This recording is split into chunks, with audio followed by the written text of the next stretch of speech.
Olá, uma boa noite. Quem tá entrando aí?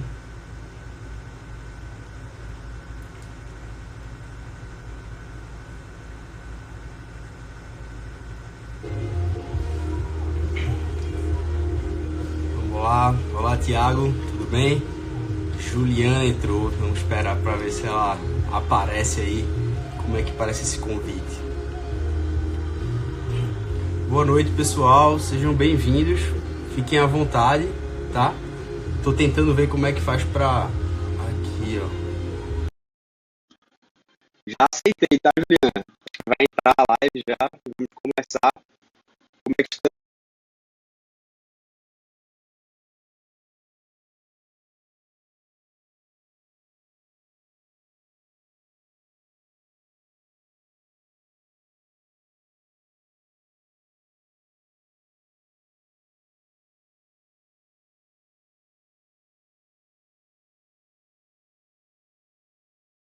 A voz está um pouco ruim. Eu confesso que eu estou um pouco gripado, mas tomara que dê tudo certo. Tá aqui aguardando a Juliana. Ai, Opa, sim, aí tá certo. deu certo. Tava Boa noite. pausado meu vídeo, eu falei, meu Deus, não acredito que não vai. Rapaz, será que é a minha conexão? Eu tô duvidando aqui também. Será? Ah, não, acho que não. Agora pra mim tá excelente. Pra mim também, tá ok, Juliana. Tudo Pronto, certo então aí? tudo certo, tudo certo. A gente Amém, pode bicho. começar. Porque eu tava tentando ver aqui, me tava dizendo que minha conexão tava ruim. Eu falei, rapaz, o Wi-Fi geralmente aqui é bom, né? Mas fiquei nessa Aham. dúvida. E pra Finalmente mim saiu tava essa dando live, né? conexão pausada. Oi? Finalmente saiu essa live, né? Finalmente, pessoal, boa noite, Felipe. Nossa, é um prazer É, enorme estar aqui com todos vocês. E essa live tá saindo por conta de um seguidor, né? Do Kevin. isso, é Olha isso. ele aí, já vi que ele tá aí. Aí tá certo. Bom, Juliana, se você estiver me escutando mal, por gentileza me avise, porque eu não estou conseguindo ver direito, às vezes, aqui os comentários também, mas vamos continuar. A Ah, gente criou um roteiro, né, para tentar conversar. E primeiro eu fico muito foi. feliz de estar conversando com você, porque o Kevin falou também muito bem de você. Eu fui ver alguns dos seus vídeos e vi que você gosta. Você é uma pessoa muito entusiasmada, né? E eu falei isso para você, você passa Sou. muita alegria. E é contagiante também conversar com pessoas assim que nem você. Então, por mim aqui, já a minha felicidade aqui, o registro da gente estar podendo dividir alguma coisa legal aqui que vá somar na vida das pessoas também. Ah, com certeza. Nossa, a felicidade e a gratidão toda minha mesmo. Assim, ajudar. Na verdade, eu abri esse Instagram para servir mesmo, dar dicas. Porque na época da minha preparação, Felipe, eu quebrei a cabeça demais. Eu quebrei a cara, na verdade, por não saber estudar direito, sabe? Só Aham. fui alcançar assim, esse nível de estudo bom depois de muito tempo. E eu abri o Instagram com esse intuito. Poxa, eu não quero que as pessoas passem pelo que eu passei. Vou ajudar. Aí, simbora então. Bom, vamos dar início então aqui, formalmente. Vamos. Vamos lá, Bom, formalmente. a Juliana citou aqui 5 erros que ela cometeu durante a preparação. Pode ficar à vontade, Juliana. A gente vai fazendo bate-bola mesmo aqui e a gente vai dividindo Tá, o que a gente acha que, né? Enfim, pode ajudar. tá. Vou contar um pouquinho como é que eu comecei assim, a minha preparação para concurso. Eu me inscrevi em um cursinho para concurso e eu comecei a assistir as aulas e estudar em casa. Só que o meu estudo em casa, e esse foi o meu estudo durante um ano, ele foi muito baseado em doutrina, na leitura de doutrina mesmo. Eu achava que para passar em concurso eu tinha que ler a doutrina, saber de capa a capa, de frente para trás, de trás para frente. E eu não resolvia questões. Nesse um ano da minha preparação, eu não resolvi questão nenhuma. E esse foi um grande erro que eu cometi, porque assim, se na hora H a gente vai resolver questão, na hora H, na hora da prova, o nosso treino precisa ter resolução de questão. E eu só fui me dar conta disso quando eu fiz a prova da Defensoria Pública do Amazonas, que foi a primeira prova de concurso que eu fiz. E que eu olhava a prova assim, e eu sabia que eu tinha visto assim alguma coisa, mas eu não lembrava de jeito nenhum, porque eu não peguei traquejo de banca, eu não peguei pegadinha de palavra, eu não peguei nada disso, então eu perdi muitas e muitas questões por não ter esse traquejo, sabe? Isso foi em 2014, não, Amazonas? Não, foi em 2011, eu acho. 11. Aí, 2011. aí O tem primeiro, história. aquele formulado com suspeita de fraude. Caramba, aí. Foi aquele primeiro. E aí, mas aí pronto, quando eu fiz a DPE Amazonas e eu vi que eu precisava resolver questão, prontamente esse erro eu já eliminei, né? Eu Uhum. comecei aí uma outra preparação, resolvendo questões todos os dias. E aí, como eu já tinha feito a minha base de estudo no ano anterior, Sim.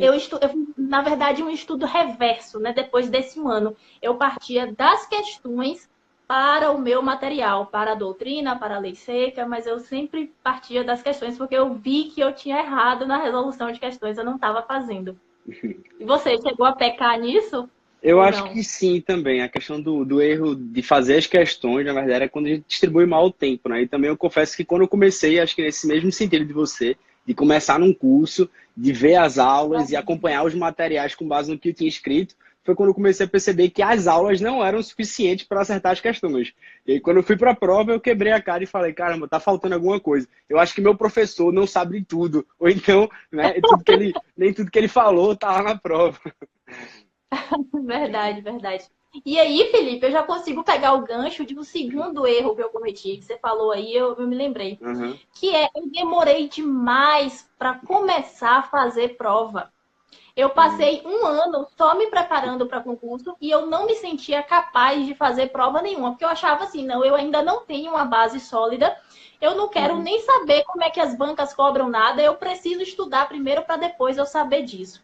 Sim. Então, assim, se eu tivesse feito prova desde o início, ainda que eu não passasse, mas que eu percebesse ali o que é que a prova queria, quais as pegadinhas, o traquejo que eu precisava ter. Se eu tivesse isso antes, o meu estudo nesse um ano seria muito mais estratégico. E ele não foi, entendeu? É. Então, essa questão de fazer prova para Uhum. pegar traquejo, para ver assim como que você se comporta, o teu emocional diante de uma prova, cronometragem de tempo e o que que as bancas cobram e no que você precisa focar nos teus estudos, você vai ajustando, isso é muito importante. Quando é que tu começou a fazer Então, prova, Juliana? Foi quando? Que ano exatamente? A primeira prova, por foi exemplo? 2011, foi 2011, 2011? foi a DP Amazonas, foi. Poxa, velho. Aí. Foi a primeira E prova. tu Depois eu fiz entrasse na PGE. faculdade? Não, então, a minha preparação para concurso começou no terceiro ano de faculdade, quando Sim. eu estava no terceiro ano. Então, assim, algumas pessoas, elas veem lá no meu perfil, né, aprovado aos 22, nossa, Uhum. você é muito gênia. Não, não é nada disso, tá, pessoal? Teve preparação muito intensa e durante 2 anos. Eu passei 2 anos para passar em concurso.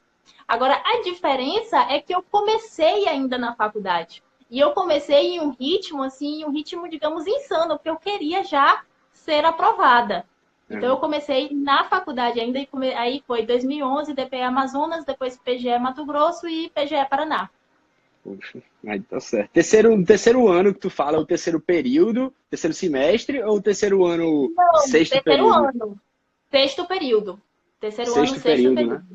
período. É, Não. entendi. Também Eu, eu, com- calma.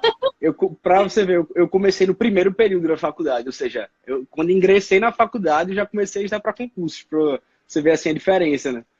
É, Sério? foi e justamente porque eu passei longe, digamos assim, se você tivesse uma nota boa, você começaria a estudar agora de manhã. Se você tirasse uma nota ruim, você ia para o segundo semestre, você tinha 6 meses de descanso. E aí eu tirei meio que uma nota Sério. ruim para começar na faculdade. O que é que eu vou fazer nesses 6 meses? E aí, justamente por não ter o que fazer, digamos assim, eu até pesquisei um pouco de intercâmbio, épocas, coisas assim, vi que os valores eram muito altos e fiz, rapaz, quer saber, não dá para fazer intercâmbio não, vou ter que estudar para concurso. E eu comecei, minha irmã, vai começar aí, vou começar a estudar para concurso. Então, no começo da faculdade, depois eu consegui, enfim, voltar a estudar de manhã, mas assim, eu comecei exatamente para estudar para concurso também muito cedo. Por isso que acho que os resultados vão acontecendo. E acho que isso é bom a gente falar, porque duas pessoas, literalmente, assim, eu confesso que hoje, por mais que você está dizendo, né, passou novo, não foi novo porque você está 2 anos estudando, eu também confesso que enfrentei muito essa questão do passar novo. E eu lembrava isso, de apesar o novo da idade, se você quiser considerar, eu comecei minha trajetória desde que eu comecei na faculdade, pisei. E aí talvez, né, por mais que hoje eu concorde, falei, realmente, eu acho que pessoas, de certa forma, quando têm uma certa mais idade, passam por mais experiências a princípio. E aí talvez, né, tenham mais consciência do cargo e tal, mas trazer essa importância também de que a trajetória começou muito antes, né? Não, Perfeito. isso é legal. Perfeito, porque algumas pessoas acham assim, nossa, eu já estou há 6 meses estudando para concurso e nada ainda, e nada aconteceu, calma.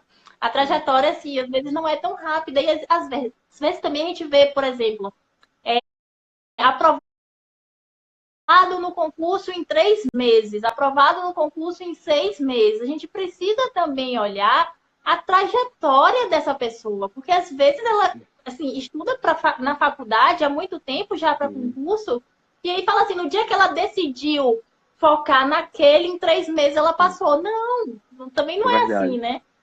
Tem toda uma preparação. Se a gente for ver o histórico dessa pessoa, com certeza ela já se prepara há muito tempo. Ou então ela fez uma boa base na faculdade, né? Com certeza. Essas frustrações, elas vão construindo a nossa personalidade também, e para que a gente consiga chegar lá.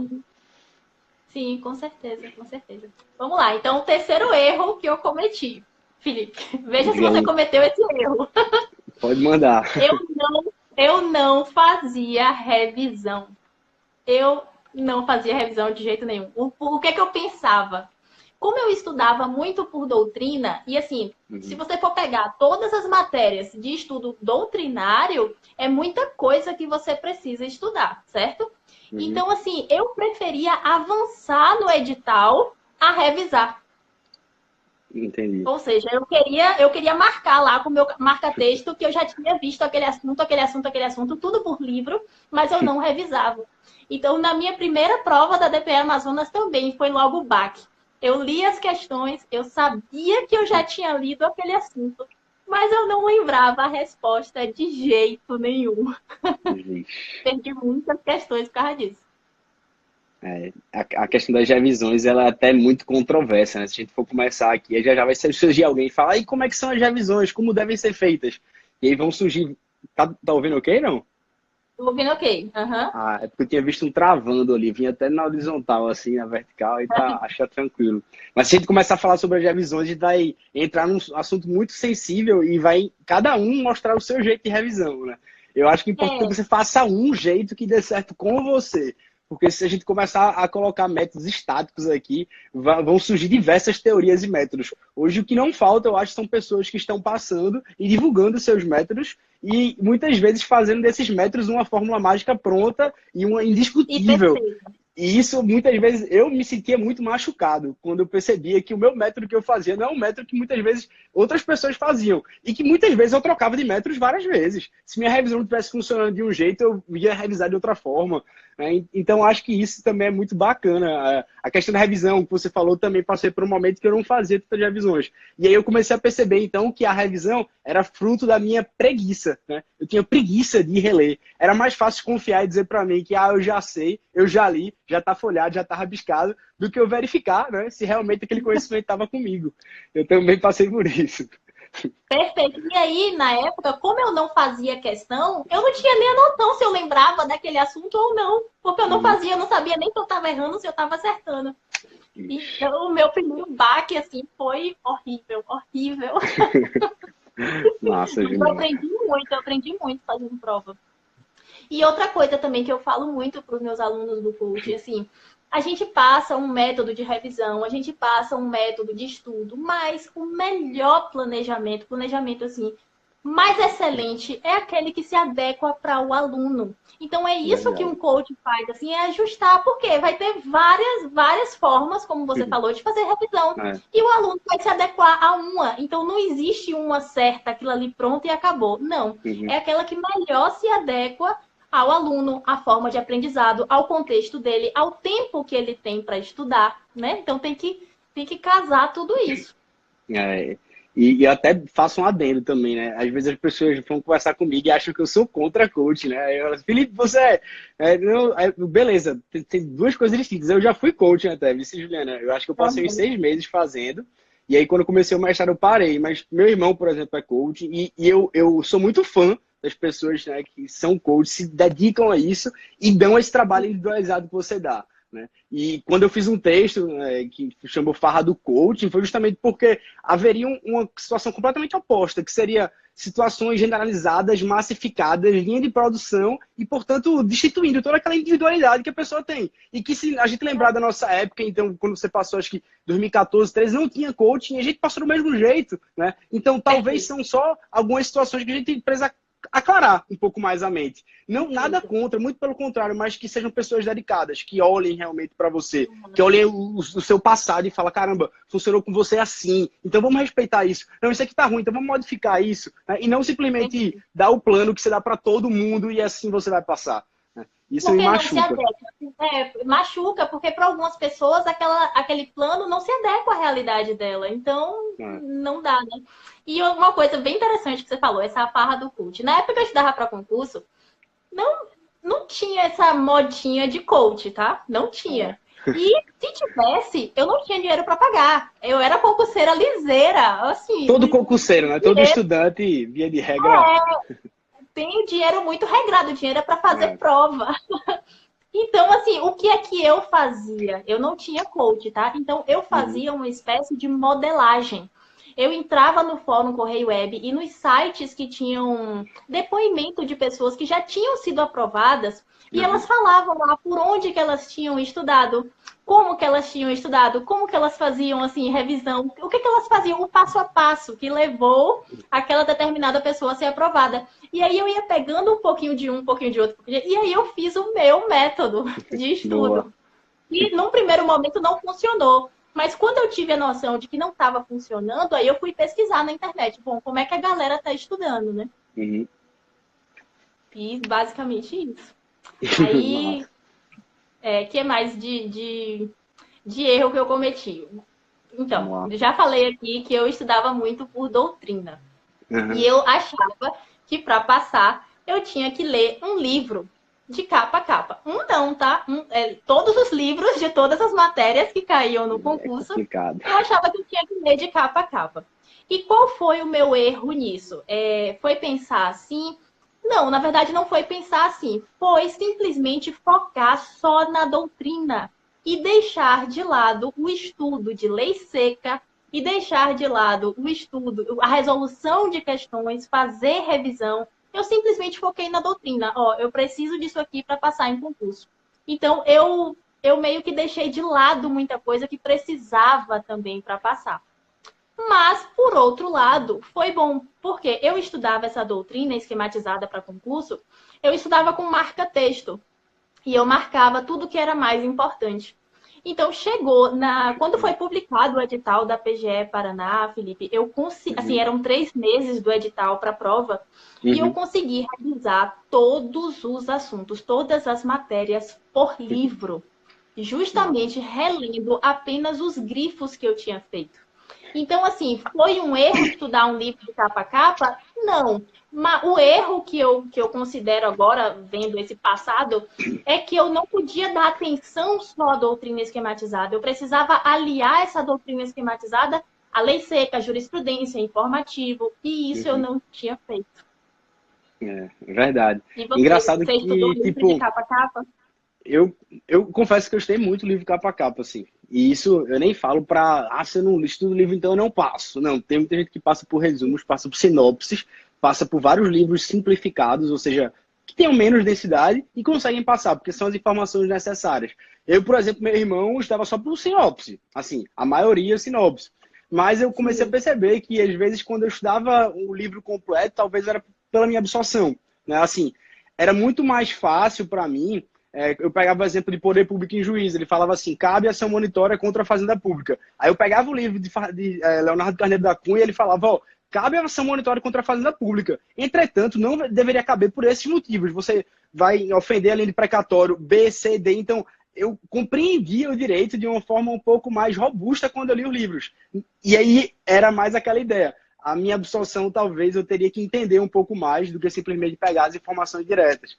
Mas eu acho que isso se muda também. Não é uma coisa que... Não é um problema eu estar direito capa a capa, mas é um problema se você está sentindo, né, que você não está conseguindo absorver, você precisa de informações mais diretas.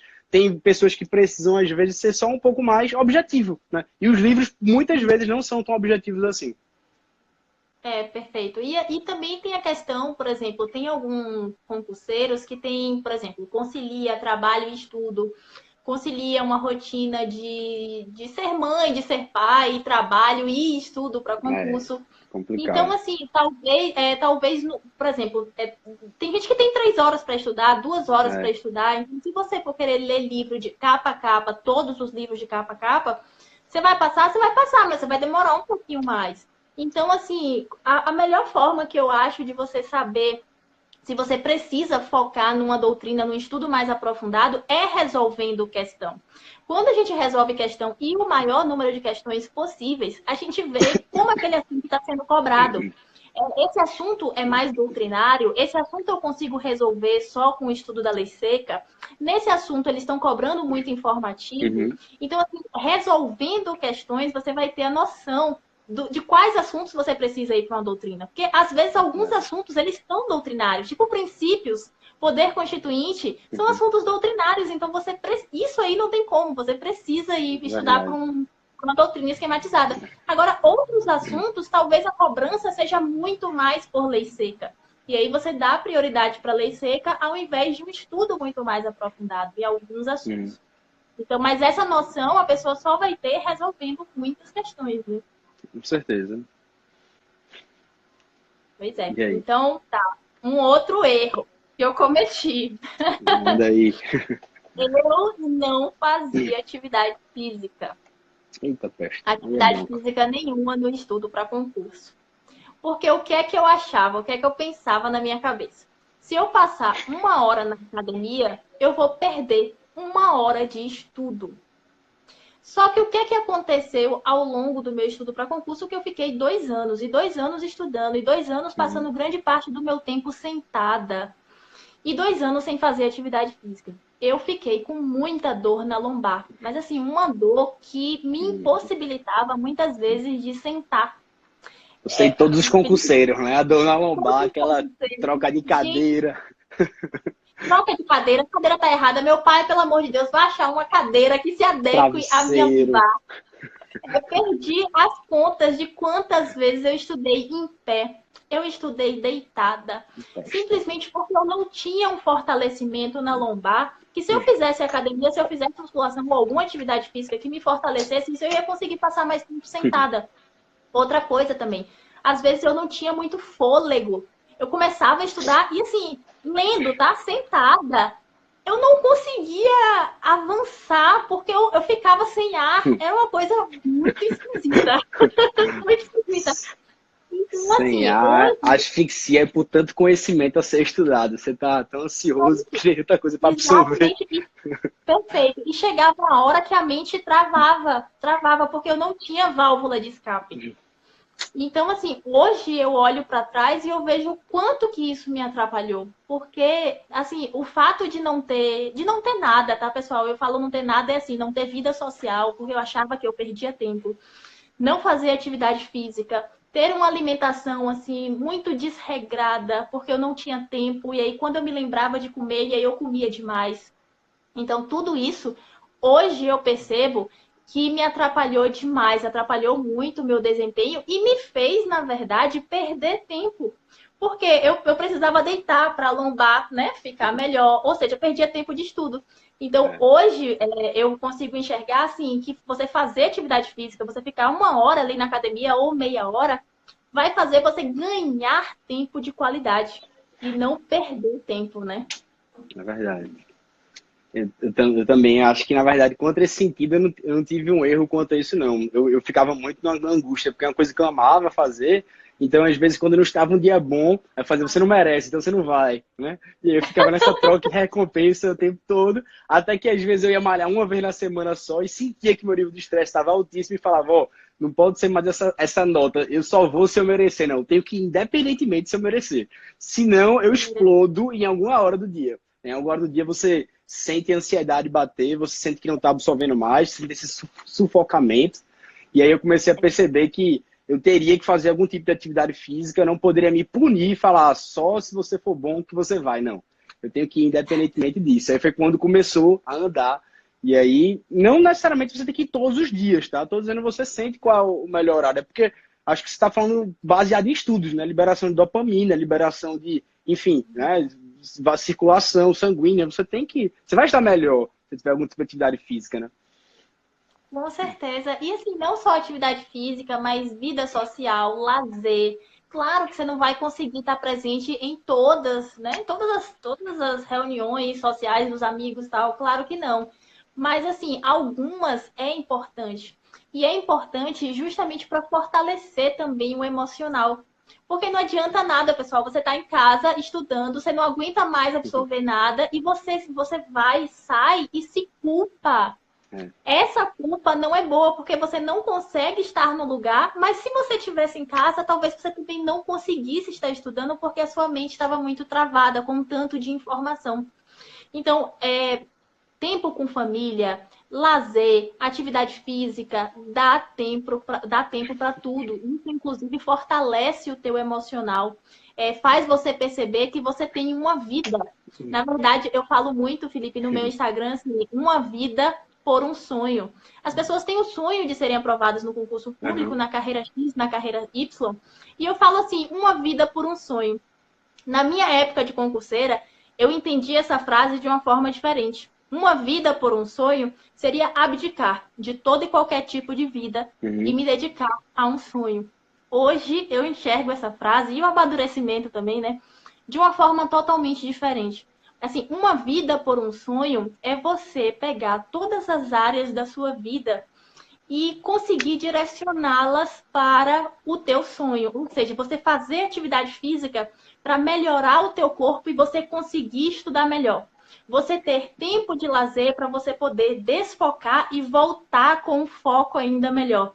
Você ter tempo com a sua família também e tempo de lazer para você conseguir voltar melhor. Então, hoje eu enxergo que a gente precisa ajustar todas as áreas da vida, que é para esse sonho ser implementado com muito mais força, com muito mais garra e de forma muito mais leve.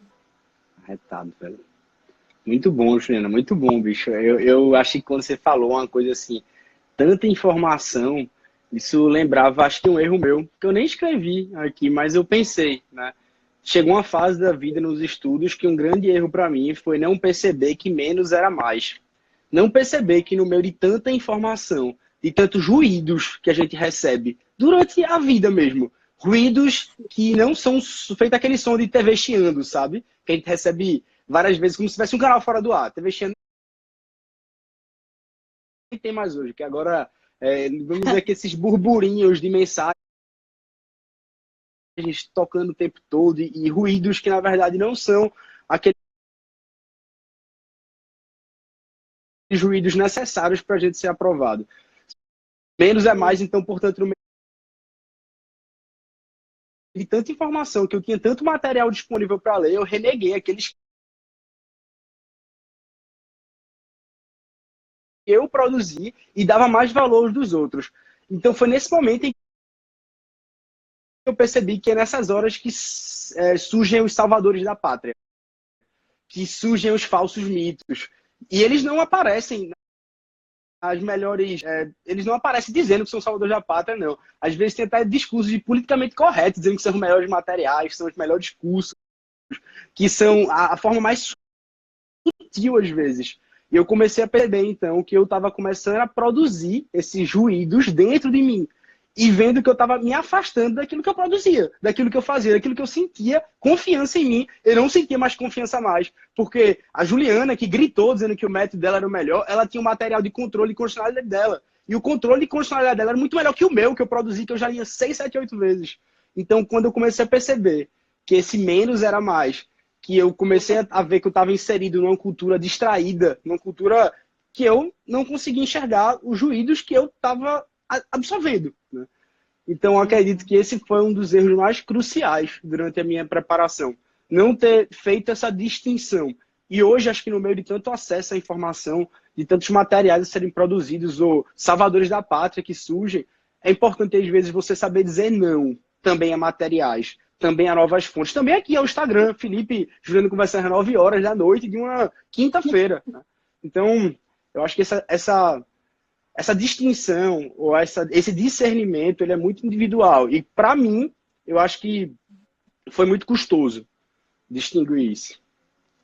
Pô, Nossa, perfeita a colocação, Felipe, perfeita. Até porque a gente vê aí marketing muito agressivo, né? É como se fosse assim, se você não tiver esse curso, você não passa para concurso.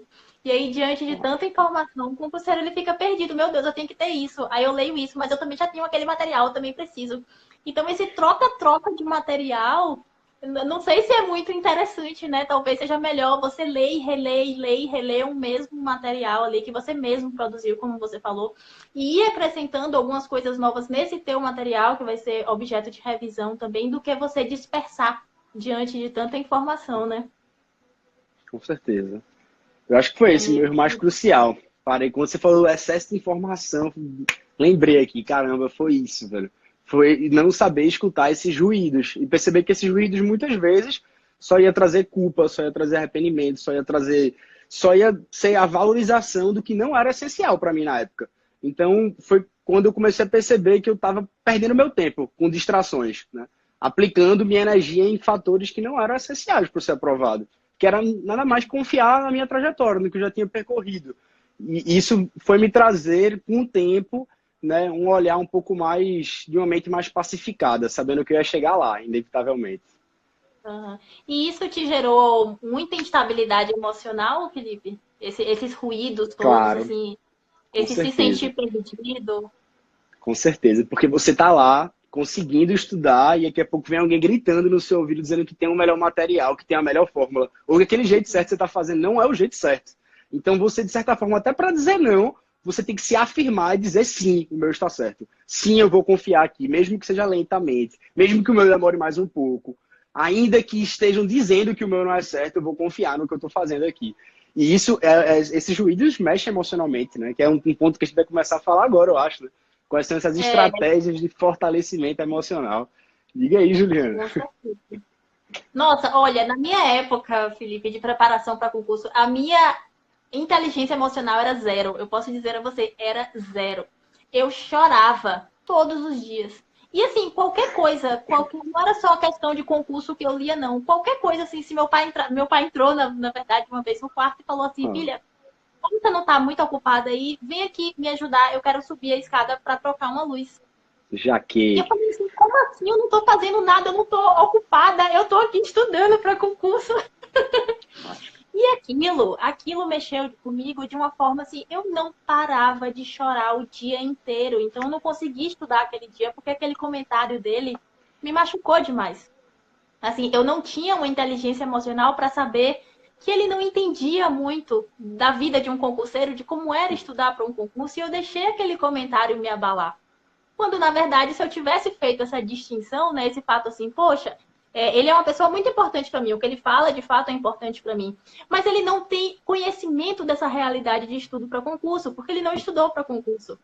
Então, Né? assim, se eu soubesse distinguir na época, eu não tinha ficado tão abalada. Mas, na verdade, tudo me abalava. Então, assim, se você me perguntar, você tinha inteligência emocional, você utilizava algumas formas de blindagem emocional naquela época? Não, não. É engraçado, é aquele pai, né, que você tá lá no quarto e ele chega com um jornal. Meu filho, abriram 200 mil concursos no país, concursos. Olha, tá aí, ó. Saiu um novo concurso, não sabe nem o que é, né? Mas já mostra para você, o seu tá saindo concurso direto, vai lá fazer. Isso era o pior, era a questão de achar que todos os concursos também estão na mesma toada, né?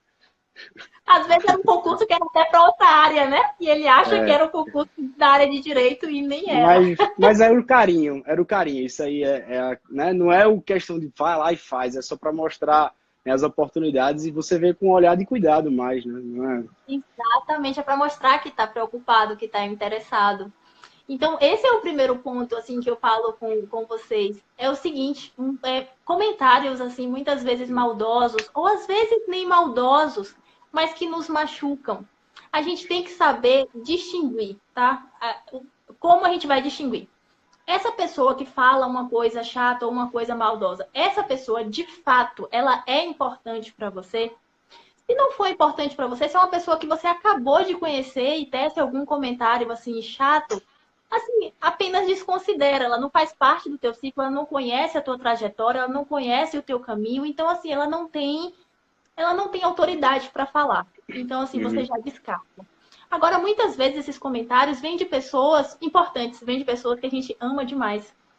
E aí a distinção que eu faço é o seguinte: essa pessoa, ela já passou pelo que você está passando? Ela sabe como é a vida de estudar para concurso? Ela tem noção disso? Porque aí você consegue distinguir se aquele é um comentário maldoso, se aquele é um comentário que você deve levar em consideração.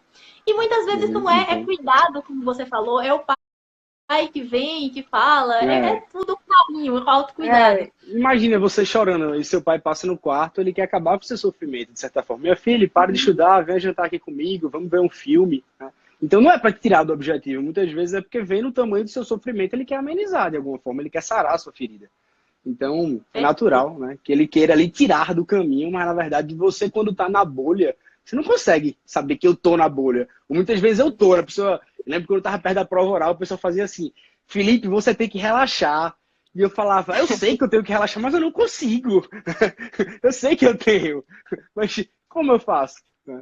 E eu comecei a perceber que eu tenho que relaxar, você tem que relaxar. Eu sei, Felipe, você tem, mas como é que eu faço? Né? E aí foi justamente toda uma preparação de aquietar-se. E aí foi quando eu comecei a praticar um pouco mais o silêncio e comecei a perceber que isso poderia me prejudicar. Durante a preparação para a prova oral, que você começou na prova essas oral. práticas? Interessante. Pois é, então esses comentários de pessoas é um grande ponto, né, de instabilidade emocional pra gente. Pelo menos era pra mim. Quando alguém fazia um comentário, nossa, aí era mais motivo pra eu chorar. Então, assim, esse é um ponto de instabilidade. E o que eu utilizava também na época da minha preparação, mas que eu utilizava como forma de motivação, para eu não perder o meu foco. Mas hoje eu entendo que é uma forma também de ancoragem, é uma forma de fortalecimento. Eu não sei se você utilizava isso, mas eu fazia murais. Eu tinha uns 3 ou 4 murais. E eu colocava nesses murais as fotos das coisas que eu queria conquistar quando eu passasse no concurso. E aquilo ali era muito bacana, porque quando eu estava cansada, assim, isso ficava na frente da minha mesa de estudo. E eu estava aqui, cansada. Eu não perdia tempo, porque eu estava cansada, eu olhava para frente, eu lembrava de tudo que eu queria conquistar, eu voltava imediatamente. Não tinha tempo nem de sair para outro lugar. Então, esse mural é muito interessante. Essa tática eu também usava, sabe? É muito pessoal, mas não. Eu tinha várias frases que me motivavam quando eu estava aqueles chavões, né? E acho que cada período que você cria uma frase, eu crio uma música, por exemplo, que você tem uma intimidade, e que você enxerga Deus, que você enxerga a sua pacificação, que você enxerga a sua aprovação, que você enxerga a sua paz. E eu lembro que teve um período em que eu estava também estudando para a prova oral,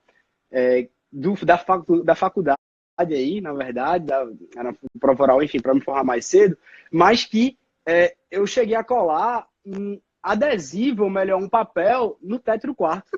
E aí, toda vez que eu acordava, eu olhava para cima e tava lá aquela frase.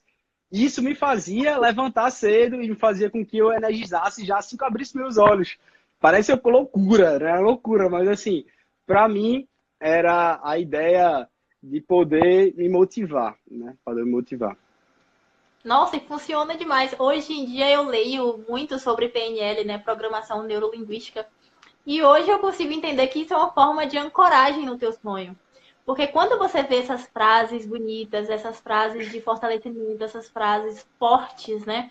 E tudo que você quer conquistar, você não senta mais para ler lei seca, você não senta para ler informativo, você não senta para ler doutrina esquematizada, você senta para realizar um sonho. É verdade. É o sonho que você quer conquistar. Então, assim, eu falo também para os meus alunos e para o pessoal, os seguidores no Instagram. Faz um mural, coloca o teu sonho, o cargo do teu sonho e coloca a tua motivação, o teu porquê. É esse porquê que vai fazer você acordar todos os dias e sentar na cadeira para realizar um sonho. Você não vai mais ler uma lei seca. Você vai preparar ali o território para você realizar teu sonho. Então, quando essa chave muda, a preparação muda. O teu foco é outro, a tua determinação é outra. Então, tudo muda. É verdade, bicho. Essa questão do sonho, o sonho é muito maior, né? Tem sonhos muito maiores que o nosso.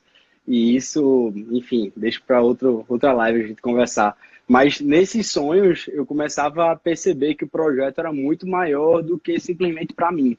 Foi quando eu comecei a perceber nos meus pensamentos que o sonho não era para Felipe passar no concurso e Felipe se sentir bem, ou Felipe achar que conseguiu.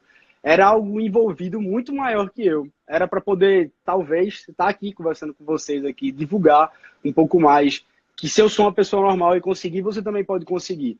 Os feitos talvez possam parecer extraordinários, mas não foram extraordinários, são completamente ordinários. E eu tenho consciência disso, de quanto mais eu vejo as coisas, mais eu me olho como uma pessoa normal, mais eu me vejo com mais fracassos, com mais dores, com mais decepções, e vendo que eu pratico um recomeço, às vezes quase todos os dias, daquilo que eu quero ser, daquilo que eu pretendo ser, daquilo que eu estou em andamento, daquilo que eu estou em reformulação. E quanto mais eu me... Você nunca vai me ver falando isso, mas eu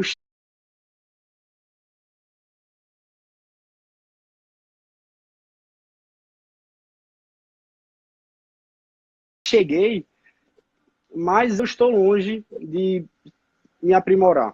Isso é, talvez essa é uma das frases mais arrogantes para mim, porque o caminho, ele não acaba simplesmente com a chegada, meu amigo. É quando você pensar Nossa, que é a chegada, aí o percurso, né, continua. Tem uma frase em Nietzsche que ele vai falando que quando ele vai chegando na montanha, que ele está perto do chegar no sonho dele, né, no andarilho, o livro, ele vai falando que quanto mais o andarilho ele chega ao longo da montanha, mais o caminho vai ficando estreito e mais a vista lá de baixo se torna mais perigosa. Ou seja, às vezes, quanto mais a gente está chegando nesse objetivo também, maior pode ser a possibilidade de queda, maior pode ser a possibilidade de decepção e dor. E assim também no concurso público. Afinal, quando você reprova na prova oral, quando você reprova por décimos, você tem tamanha decepção e você está, assim, destoando muito pouco do primeiro lugar. Então, quanto mais eu vou vendo que esse caminho, esse percurso, ele não é para mim, foi mais assim, literalmente foi um sonho. Foi Deus me cutucando, falando, Felipe, você vai ter que conversar isso com outras pessoas. Eu falo, meu Deus, eu sou muito tímido, velho. Faça comigo, não, por favor. E aí, o pessoal que tava próximo, Felipe, você tem que falar. E eu fazia, bicho, eu sou muito tímido, velho. E aí, esse processo, né, de poder externalizar um pouco esse sonho, esse poder ou essa oportunidade que Deus nos concede, que não é nossa, né? Que a gente tem que dividir, a gente tem que externalizar, porque eu acho que esse é o objetivo, né? A gente dividir conhecimento faz com que você tenha aquele suspiro ao deitar no travesseiro e falar: estou fazendo o que não eu acho certo, mas sim o que eu acho que eu fui criado para fazer. verdade, verdade, Felipe. Nossa, meu Deus do céu, chega e me arrepiei. Porque assim, quando uma pessoa ela vai sozinha, ela pode até ganhar um jogo, mas uma pessoa em equipe, ela ganha um campeonato. Então, assim, não adianta a gente querer chegar sozinho em um lugar. Eu falo demais isso assim para as pessoas. A vida é feita de pessoas, de conexões. Essa live está acontecendo por conta de pessoas e de uma conexão que um seguidor fez. E olha o quão rico isso é. É rico para mim, é rico para você, é rico para as pessoas. Porque a gente passa a nossa experiência e as pessoas não ficam quebrando muito a cabeça. Então, assim, quando a gente encontra pessoas com o mesmo objetivo, a gente faz essas conexões engrandecedoras, a gente chega muito mais rápido no nosso objetivo, no objetivo das pessoas. Então, o que eu vi essa minha missão, assim, como é que eu vou ser feliz? Eu vou ser feliz se eu ajudar outras pessoas a serem felizes. E com o conhecimento que eu tenho, com a trajetória que eu já percorri, com o que eu já vivi. Eu tenho muito a passar, eu posso ajudar as pessoas a realizar um sonho. E o sonho delas realizado é o meu sonho realizado de servir. E eu vejo isso muito nítido em você. Também, né? Esse mesmo objetivo de servir. Muito bacana isso. E esse contexto ele está agregado, não tem como você destoar uma coisa da outra. Seja a gente falar desse sonho, que muitas vezes pode ser um projeto nosso apenas, mas tinha uma. Acho que foi um vídeo que eu vi de Cortella que ele falava justamente da importância do contexto. enfim, ele dava assim, por exemplo, uma senhora, uma galinha, um porco e tinha lá a vaca dele lá. Aí a senhora, ela queria pegar um rato que estava na casa dela. Aí ela pega e coloca uma ratoeira para pegar esse rato. Só que ela acha uma cobra. E quando ela acha uma cobra, ela é picada pela cobra, a cobra deixa ela doente e ela vai parar no hospital. Quando ela vai parar no hospital, aí o médico diz para ela lá e fala, olha, você vai ter que tomar canja de galinha. Então ela vai lá e mata a galinha dela para tomar a canja. Aí ela fica curada. Quando ela fica curada, ela faz uma festa retada para os familiares para comemorar que não morreu e ela vai e mata o porco dela. E depois, como ela tá sem dinheiro, ela pega e vende a vaca. Ou seja, o que é que tem a vaca e o porco e a galinha na história? Tudo, né? Estão dentro do contexto.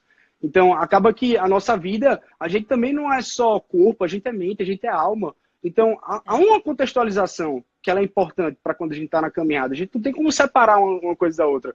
Se meu relacionamento não tá bom com minha namorada, com meus pais ou com Deus, quem seja, eu não vou conseguir estudar, não vou conseguir. Não adianta você colocar a meta que seja, os livros que for, não vou conseguir virar a página e pensar naquilo que eu li. Então, todo o contexto, ele conta nesse momento. Os detalhes aí, eles são importantes. Perfeito, perfeito. Isso me fez lembrar da teoria dos pratinhos. Você já ouviu falar na teoria dos pratinhos? Diz aí. Você e os seguidores aí pensem que vocês são malabaristas, tá? E vocês estão fazendo malabares com pratos. Pratos de louça. Cada prato representa uma área da tua vida. Então, tem o prato do relacionamento, tem o prato do lazer, tem o prato das amizades, tem o prato da família. Então, cada um é uma área da tua vida. E você faz esse malabarismo, tá? Então, assim, se você focar demais, se você pegar toda a tua atenção, todo o teu foco e colocar só no estudo para concurso, esse malabares, ele vai ficar desequilibrado e algum pratinho pode cair. Pode cair o prato do relacionamento, pode cair o prato da família. E uma vez quebrado esse prato, o preço para você reconstruí-lo pode ser muito alto. E às vezes ele não se reconstrói da forma que ele era. Então, assim, estudar para concurso é muito importante, é o teu sonho de vida, é o teu sonho de vida. Mas a gente precisa também equilibrar esses pratinhos, porque quanto mais a gente equilibra esses pratinhos, mais fortalecimento emocional a gente tem para seguir na caminhada. Se a gente deixar um prato cair, o prato do relacionamento, talvez aquilo fique martelando na nossa cabeça e a gente não consiga estudar, né? Então, assim, quando falam aí muito, a vida é um equilíbrio, a vida é um equilíbrio, de fato a vida é um equilíbrio. Porque todas as áreas da nossa vida precisam estar um pouco equilibradas para a gente conseguir alcançar o nosso objetivo, ou seja, uma vida por um sonho. Todas as áreas da sua vida direcionadas àquele sonho, né? Arretado, velho. Arretado. Isso do prato eu não sabia, não. Vai bem bacana, né? Eu vi em algum livro aí. Teve um outro exemplo também que eu vi eu leio muito livro de atletas, né? Esportistas e tal. Eu vi um exemplo do Cristiano Ronaldo e também eu acho que o autor falava do Neymar. Que esses jogadores, eles são muito bons em futebol, são excelentes. Mas eles precisam também ser excelentes em outras áreas da vida deles para que o futebol seja excelente. Então, não adianta só focar no futebol, só focar no melhor chute, no melhor drible, no melhor treino. Eles precisam também ter momentos de lazer, ter momentos com a família, que é para o desempenho no treino e no campo e no jogo ser excelente. Eles precisam cuidar da atividade física, cuidar da alimentação, cuidar do relacionamento, para que no campo eles tenham um melhor desempenho. Então, assim, esse exemplo é muito aplicável no estudo para concurso. É basicamente a mesma coisa, é você pegar todas as áreas da sua vida e torná-las, assim, excelentes, cuidar dessas áreas, né? Para que o estudo para concurso seja muito excelente também. Muito bom. Você tem mais alguma dica, assim, Felipe, de fortalecimento emocional, de blindagem? Caramba, eu não sei. Eu via muitos vídeos também, sabe? Tinha meus vídeos motivacionais que eu gostava de ver.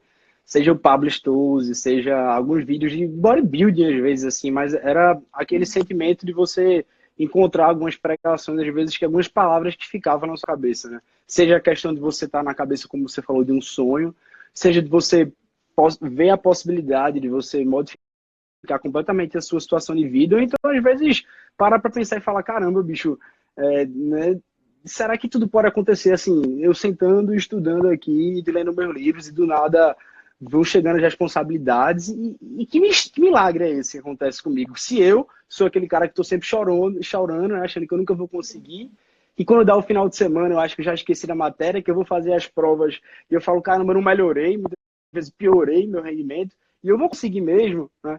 Então, eu acho que essa oscilação que dava dentro de mim, ela me fazia procurar muito essa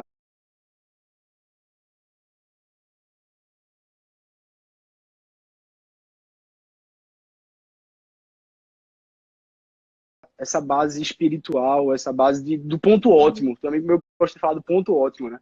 Que é Tá justamente a perfeito. questão do equilíbrio. E eu achei fantástico quando ele falou isso, é procurar o ponto ótimo. E eu falei, caramba, como esse ponto ótimo é difícil. E eu acho que a minha dificuldade, Juliana, foi principalmente ver essa questão dos ruídos. Quando eu falei para tu que menos era mais, eu lembrei de verdade que isso foi uma das coisas que mais me prejudicou.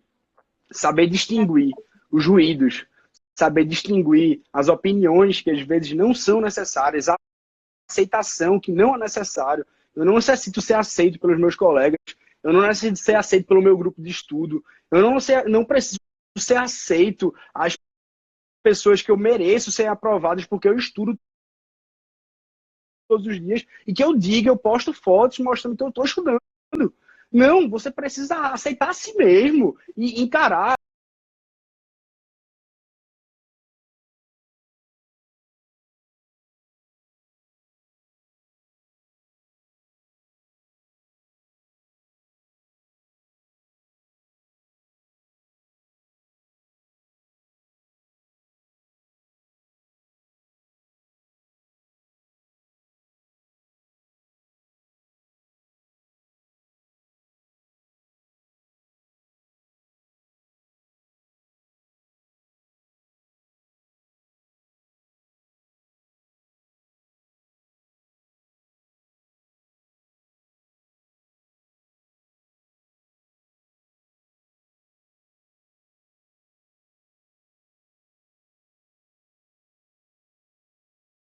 as suas dificuldades mesmo, perceber que você está querendo a aceitação de alguém que, por muitas vezes, quando você passar, você vai querer continuar tendo essa aceitação que não é necessária.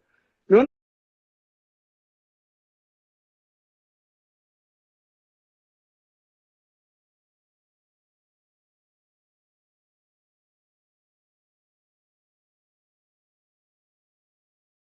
necessária. Não é Não, necessária Ina. para você exercer o cargo, não é necessária para você passar em concurso, não é necessário que apenas você aceite, né, a sua limitação de tempo, o limite do seu corpo. E eu acho que foi quando eu fui começar a saber distinguir esses ruídos, aceitar um pouco mais as minhas limitações humanas, ver que a cadência do tempo é necessária, os traumas eles estão aí para que a gente possa aprendê-los. Agora vai doer para todo mundo, né? A intensidade que eu vou dar à minha dor é o que difere, É mas cada um vai perfeito. passar pela dor do mesmo jeito, né? A dor é inevitável, é inevitável. Agora, o sentimento de dor é que você consegue um pouco controlar. Eu quero mesmo sentir essa dor, assim, essa dor vai me atrapalhar, porque às vezes essa dor, ela é até paralisante para algumas pessoas. É. Então, eu costumo falar muito assim que assim, o que a gente, por exemplo, você não tem como controlar qual é a data que você vai passar para concurso.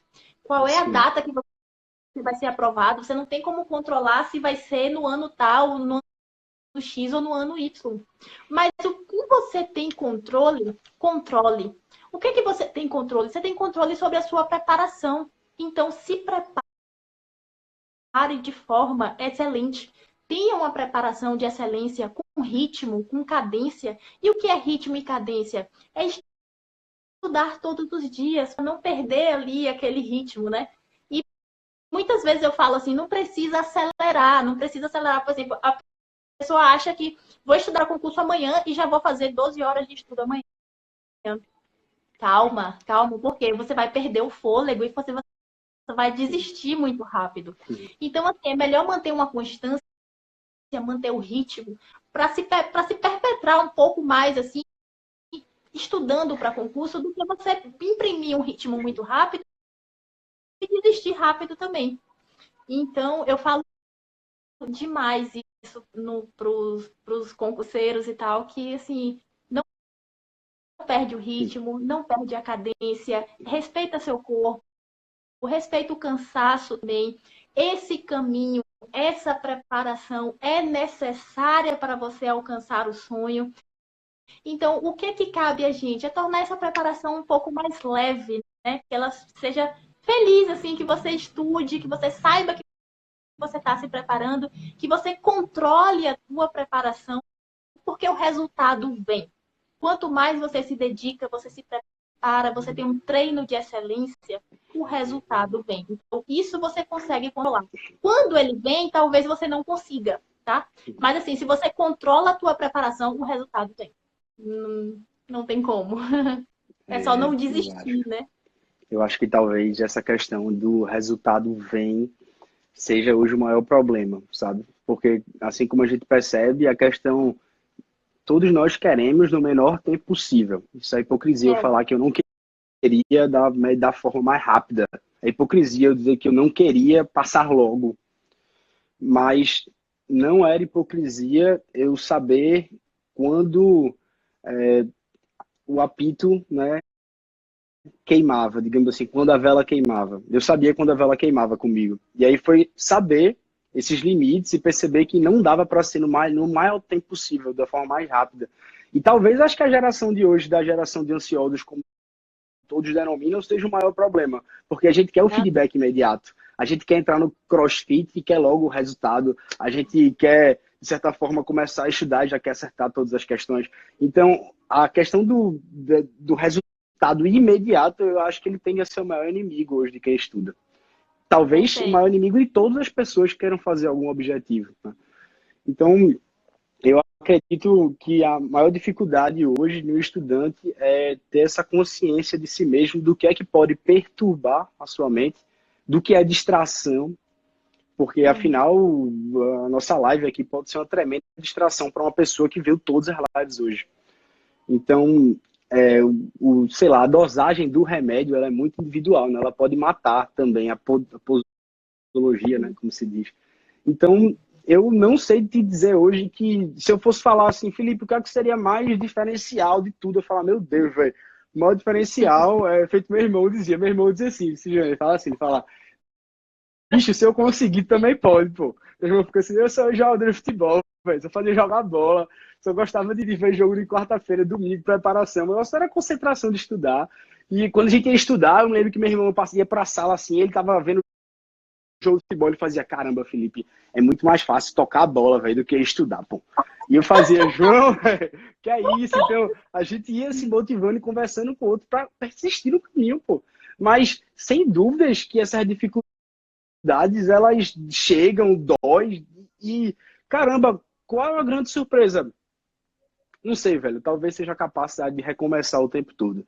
Porque eu não fui um cara que, durante o caminho, me senti que eu fiz o melhor caminho, o caminho mais perfeito, o caminho menos doloroso. Eu senti que eu tinha capacidade de recomeçar todas as vezes. Eu senti que eu sentia dor, que eu chorava, que eu ia ao chão, que eu gritava, que eu esperneava. E que isso me sentia fazer mais humano, velho. Quando eu conversava com as pessoas, eu falava, você também sente isso? Eu falei, massa, velho. Então, é bom que eu não sou um alienígena, né? Tamo junto, velho. E isso que acho que a grande mágica pode ser a simplicidade do recomeço. Eu acho que talvez colocaria isso como fator-chave. E é todo dia, né? Todo dia é um recomeço. Todo dia ali você precisa estar bem motivado. É um recomeço e vai fundo, e vai firme, todo dia um pouquinho. Vai ser maravilhoso. Bom, Juliana, estamos encaminhando aí para o final da live. Como é que tá aí? Estamos encaminhando. Acho que da minha parte já falei tudo, assim, de formas de motivação, de você saber identificar o ruído para tentar afastar, né? Muito importante. Dê sua mensagem final, por gentileza aí, que você deixa. Então, pessoal, assim, eu falo muito para vocês, se você tem um sonho de ser aprovado em um concurso público, em um cargo público, percorra o caminho necessário para você alcançar esse sonho. E percorra de forma leve e todo dia um pouquinho, mas não desista, não recua, não se afaste do seu sonho, tá? Uma vida por um sonho. Aí tá certo. Valeu, Juliana. Eu agradeço muito, né, sua participação. Foi muito legal a gente poder dividir aqui um pouco das nossas experiências. Que assim, eu vejo cada vez mais como a gente vai, de certa forma, agradecendo aquilo que a gente retribui, né? Então, muito obrigado por sua participação. Realmente agradeço a todos que acompanharam aí. A disponibilidade de tempo e todo o seu carinho, assim, seu empenho em ajudar as pessoas, os seguidores também, e ter aceitado esse convite da live. Nossa, só tenho a agradecer. A vida é feita de pessoas e hoje eu saio dessa live muito mais rica, com muito mais experiência e com muito mais aprendizado. Amém, Juliana. Isso aí. Agradeço a todos vocês, né? O que eu poderia falar, a gente já falou bastante.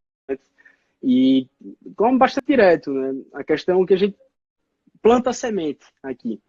Como você vai colher, como você vai querer regar isso, como você vai querer enfrentar as suas verdades universais, aquilo que é verdade para você, que não necessariamente é a verdade de Juliana. E eu acho que é só essa distinção que eu queria que ficasse. Cada um respeitar um pouco mais o seu tempo, como o seu Instagram, mas também respeitar a sua história, a sua trajetória, aquilo que você vem fazendo. Não se sabote, você vai continuar chegando lá.